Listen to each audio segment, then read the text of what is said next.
બોલતી ગુફા. એક સમયની વાત છે. એક સિંહ ઘણા સમયથી ભૂખ્યો હતો. ઘણા સમય પછી એણે એક જનાવરનો પીછો કર્યો, પણ દુર્ભાગ્ય, એ પણ એના હાથમાંથી નીકળી ગયું.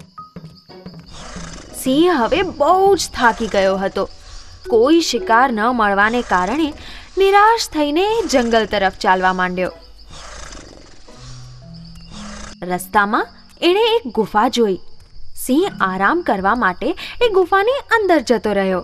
એણે વિચાર્યું, કદાચ કોઈ જનાવર અંદર હોય તો એને પોતાનો શિકાર બનાવી લેશે. અંદર ગયા પછી સિંહે જોયું કે ગુફા તો ખાલી છે. એ અંદર રોકાઈ ગયો અને ઘણી ઉત્સુકતાથી કોઈ જનાવરના આવવાની પ્રતીક્ષા કરવા લાગ્યો. એ ગુફા એક શિયાળની હતી જે બહાર ગયું હતું. જ્યારે શિયાળ પાછું આવ્યું તો એણે જોયું કે ગુફાની બહાર કોઈ જનાવરના પગલાંના નિશાન હતા જે ગુફાની અંદર જઈ રહ્યા હતા. શિયાળ વિચારમાં પડી ગયું. અરે, આ કોના પગલાંના નિશાન છે? લાગે છે સિંહના છે. અરે બાપરે, અને જો હું અંદર ગયો તો એ મને મારી નાખશે. પણ શિયાળ ખૂબ જ હોશિયાર હતું. એણે ગુફા તરફ જોઈને જોરથી બૂમ પાડી. ગુફા, ઓ ગુફા! ગુફા તરફથી કોઈ જવાબ ન આવ્યો. ઓ ગુફા, કંઈક તો બોલ!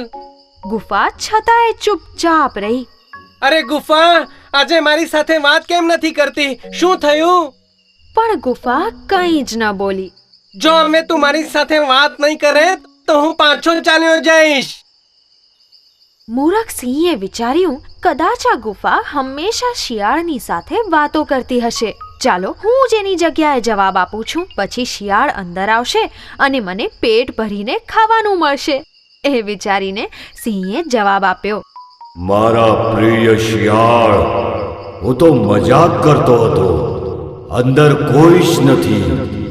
આરામથી અંદર ચાલ્યો આવ. શિયાળ સમજી ગયું કે આ તો સિંહનો જ અવાજ છે. એ સાવધાન થઈને બોલ્યું, અરે ઓ સિંહ, મને મૂરખ સમજી રહ્યો છે શું? શું હું ગાંડો છું કે અંદર આવીને તારું ભોજન બની જઈશ? હું તો ચાલ્યો, તું પણ ચાલ્યો જા. હું તારા હાથમાં નથી આવવાનો. એટલું કહીને શિયાળ ત્યાંથી ચાલ્યું ગયું અને મૂરખ સિંહ હાથ મસળતો રહી ગયો. સાવધાની અને હોશિયારી દરેક મુશ્કેલીમાં કામ આવે છે.